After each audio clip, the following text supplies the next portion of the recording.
Hello friends, आज मैं आपको बताऊंगा कि कैसे हम अपनी एप्लीकेशन को लॉग आउट कर सकते हैं। तो देखते रहिए इस वीडियो को। मेरा नाम है अनूप और आप देख रहे हैं यूएक्स ट्रेंड।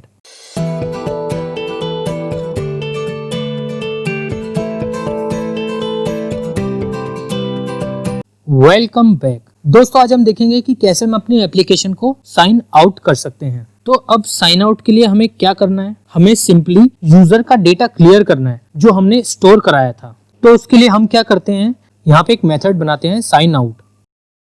अब साइन इन में हम क्या कर रहे थे, हम यूजर का डेटा स्टोर कर रहे थे और वो हम कहाँ कर रहे थे, ऑथेंटिकेटेड यूजर में।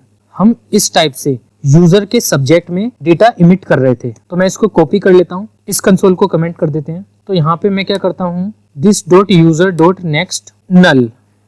तो मैंने इसको नल कर दिया। अभी हम एक बार चेक करते हैं। तो इसको चेक करने के लिए मैं यहाँ लॉगिन कर लेता हूँ। तो अब हमें वो साइन आउट वाला मेथड कहाँ लगाना है, इस प्रोफाइल की ड्रॉप डाउन में, यहाँ पे जो साइन आउट है इसमें। तो और ये कहाँ है, हमारे हेडर में।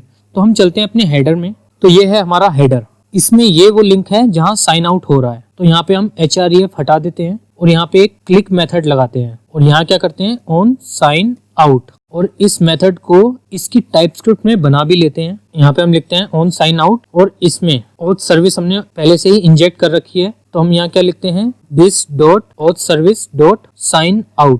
तो अब हम इसको चेक करके देखते हैं। अब हम यहाँ पे साइन आउट करते हैं। तो दोस्तों आपने देखा क्या हुआ, ऊपर यहाँ पे जहाँ पे प्रोफाइल की एक ड्रॉप डाउन आ रही थी, वहां पे अब बटन आ रहा है साइन इन का, और वो गायब हो चुकी है क्योंकि अब हमारे यूजर में हमने इमिट कर दिया है वैल्यू नल।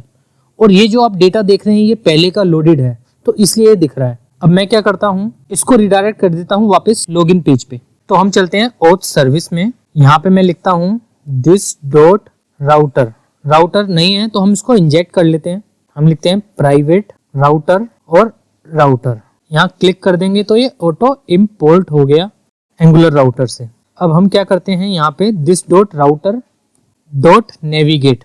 और हमारा लॉगिन पेज कहाँ पे है, हम राउटिंग मॉड्यूल में देखते हैं। तो हमारा लॉगिन पेज है एम्प्टी राउट पे। तो हम यहाँ एम्प्टी राउट डाल देते हैं। अभी हम चेक करते हैं, अभी ये वापस से रिलोड होगा तो ऑटो लॉगिन हो जाएगा। क्यों, क्योंकि लोकल स्टोरेज से इसको वो डेटा मिल गया और ये ऑटो साइन इन हो चुका है। अब मैं वापस से यहाँ साइन आउट करता हूँ। तो दोस्तों आपने देखा यहाँ साइन आउट हो चुका है। अब मैं वापस से अगर डैशबोर्ड पे जाता हूँ और रिलोड करता हूँ तो क्या हुआ, ये फिर साइन इन हो गया। क्यों हो गया, क्योंकि लोकल स्टोरेज में हमें यूजर डेटा मिल गया और इस डेटा से ऑटोमेटिकली साइन इन हो गया। अब हमें क्या करना पड़ेगा, साइन आउट पे लोकल स्टोरेज का डेटा भी क्लियर करना पड़ेगा। तो अब हम वो करते हैं। अब हमें इसके बाद क्या करना है, local storage dot remove item.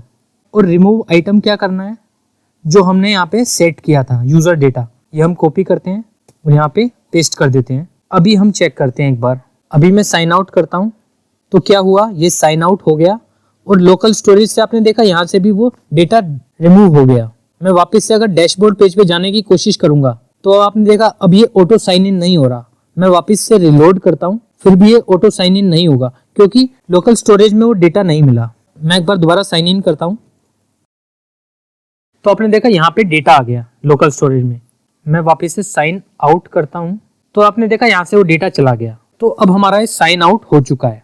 अब दोस्तों होगा क्या, जब हम साइन इन करेंगे और अगर हम साइन आउट मैनुअली कर देंगे तो साइन आउट हो जाएगा, पर अगर हम साइन आउट नहीं करेंगे तो ये साइन आउट नहीं होगा और हमारा सेशन मेंटेन ही रहेगा। अब क्योंकि हर एक टोकन की एक एक्सपायरेशन ड्यूरेशन होती है, कुछ समय बाद वो टोकन एक्सपायर हो जाता है। तो हमें क्या करना है, अब हम मान के चलते हैं कि 1 घंटे में हमारा टोकन एक्सपायर हो जाता है और अगर यूजर 1 घंटे तक हमारी वेबसाइट को ओपन करे रखे तो 1 घंटे बाद ये ऑटोमेटिकली साइन आउट हो जाए सेशन।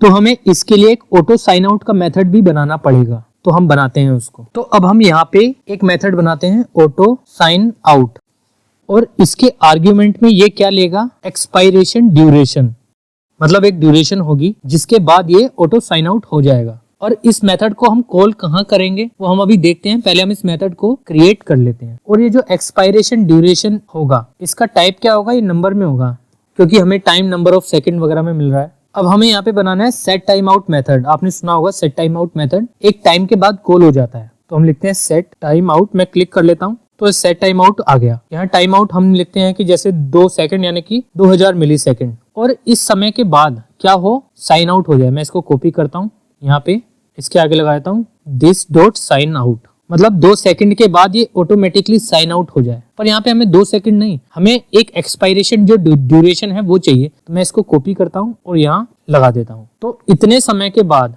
एक्सपायरेशन ड्यूरेशन कुछ भी हो सकता है, जो भी होगा उसके बाद ये हो जाएगा साइन आउट। और दोस्तों इस ऑटो साइन आउट को हम कॉल कहाँ पे करेंगे, पहले मैं आपको ये बता देता हूँ ताकि आपको आगे कंफ्यूजन ना रहे समझने में। इसको हम कॉल करेंगे 2 जगह, एक तो यहाँ पे जहाँ पे हम यूजर को इमिट कर रहे हैं, यूजर के सब्जेक्ट में यूजर का डेटा। इसके बाद हम यहाँ पे ऑटो साइन आउट को एग्जीक्यूट करेंगे, और दूसरा करेंगे हम ऑटो साइन इन में।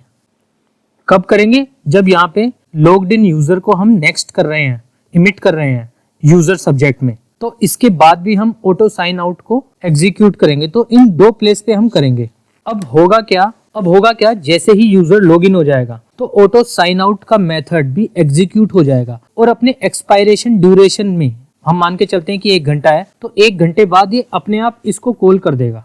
पर लेकिन हम एक केस लेते हैं कि अगर हमने यहाँ पे मैनुअली साइन आउट कर दिया तो क्या हुआ, तो ये ऑटो साइन आउट का मेथड तो बैकग्राउंड में चल ही रहा है, और एक्सपायरेशन ड्यूरेशन जो भी है 1 घंटा है या 2 घंटे है, जितना भी है वो बैकग्राउंड में चल रहा है। तो उतने टाइम के बाद ये फिर कॉल हो जाएगा। तो हमें क्या करना पड़ेगा, इस सेट टाइम आउट को रोकना पड़ेगा। कब, जब हम मैनुअली साइन आउट कर देते हैं तो इसके लिए हम क्या करते हैं, एक प्रॉपर्टी बना लेते हैं ऊपर, इसका नाम दे देते हैं हम टोकन एक्सपायरेशन टाइमर, इसका टाइप एनी दे देते हैं। अब दोस्तों ये जो प्रॉपर्टी है, अब क्योंकि ये सर्विस है, इस प्रॉपर्टी की जरूरत हमें इसी सर्विस में पड़ेगी, इससे बाहर कभी भी हमें इसकी जरूरत नहीं पड़ेगी। तो हम चाहें तो इसके आगे प्राइवेट लिख सकते हैं कि इसका मतलब ये प्राइवेट प्रॉपर्टी है और इसी सर्विस में यूज हो सकती है। अब हम क्या करते हैं, इस साइन आउट के आगे लिख देते हैं this dot token expiration timer is equal to ये। तो हमने ये जो सेट टाइम आउट है उसको टोकन एक्सपायरेशन टाइमर प्रॉपर्टी में डाल लिया। तो अब हम क्या कर सकते हैं, इस प्रॉपर्टी को पकड़ के इस टाइमर को क्लियर भी कर सकते हैं। तो हमें क्या करना पड़ेगा, जब हम मैनुअल साइन आउट करेंगे तो इसके बाद हमें करना पड़ेगा, हम पहले चेक करेंगे कि ये टोकन एक्सपायरेशन टाइमर ये एग्जिस्ट करता है कि नहीं करता। मैं इसको कॉपी कर लेता हूँ।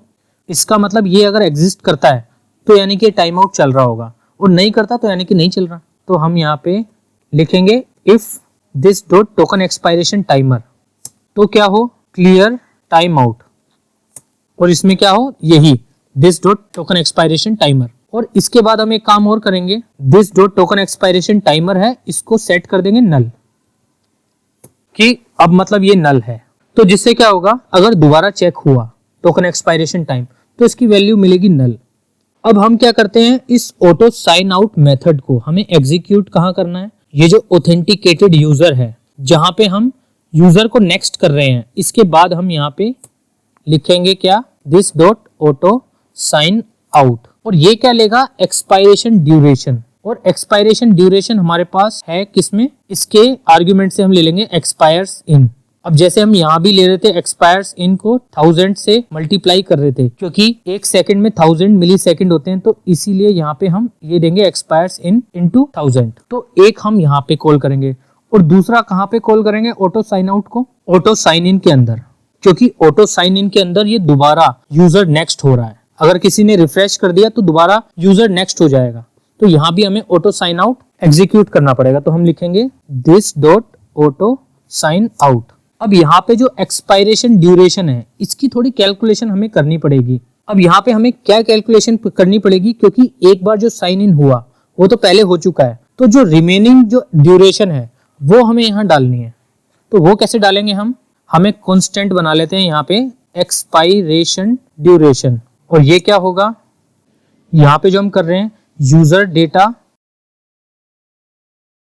Data dot token expiration date, ये हम लेंगे। और इसको अब ये हमें यहाँ पे क्या चाहिए, नंबर ऑफ सेकंड में चाहिए। तो सबसे पहले हम क्या करेंगे, न्यू डेट लिखेंगे, इसमें इसको डाल देंगे, और उसके बाद ये हमें नंबर ऑफ सेकंड में चाहिए, तो हम यहाँ लिखेंगे गेट टाइम।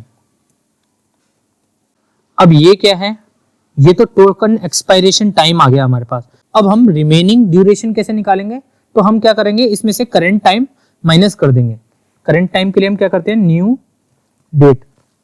अब ये भी हमें कैसे चाहिए, सेकंड्स में चाहिए, तो हम यहाँ लिखेंगे डॉट गेट टाइम। तो ये हो गया हमारा एक्सपायरेशन ड्यूरेशन, इसको हम कॉपी करेंगे और यहाँ डाल देंगे। तो ये हो गया हमारा दोनों जगह ऑटो साइन आउट का मेथड इंप्लीमेंट। अब हम ये चेक कैसे करेंगे कि हमारा ऑटो साइन आउट ठीक से काम कर रहा है या नहीं कर रहा, क्योंकि ये तो उतने टाइम के बाद ही वर्क करेगा। तो हम यहाँ क्या करते हैं, फिलहाल 3 सेकंड कर लेते हैं इसको, यानी कि 3000 मिली सेकेंड। अब मैं इसको यहाँ पे लॉगिन करता हूँ, इसको मैं थोड़ा बड़ा कर देता हूँ ताकि आपको दिख जाए। यहाँ पे मैं करता हूँ साइन इन।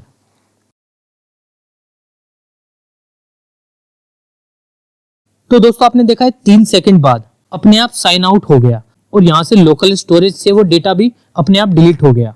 तो इसका मतलब क्या है, ये सही काम कर रहा है। अब हम यहाँ पे वापस कंट्रोल जेड कर देते हैं, एक्सपायरेशन ड्यूरेशन लगा देते हैं। तो अब हम यहाँ पे सक्सेसफुली साइन आउट को और ऑटो साइन आउट को इम्प्लीमेंट कर चुके हैं। दोस्तों अगर आपको मेरी ये वीडियो पसंद आई हो तो आप इस वीडियो को लाइक करें और शेयर करें, और आप यूएक्स ट्रेंड को फेसबुक, ट्विटर और इंस्टाग्राम पे भी फॉलो कर सकते हैं। दोस्तों अगर आप न्यू है मेरे चैनल पे तो प्लीज मेरे चैनल को सब्सक्राइब करें। Thanks for watching, see you in next video. अगर आपको मेरी ये वीडियो पसंद आई है तो इस वीडियो को लाइक कीजिए और सब्सक्राइब कीजिए मेरे चैनल यूएक्स ट्रेंड को, ताकि मेरी नेक्स्ट टेक्नोलॉजी वीडियो का अपडेट आपको मिल सके।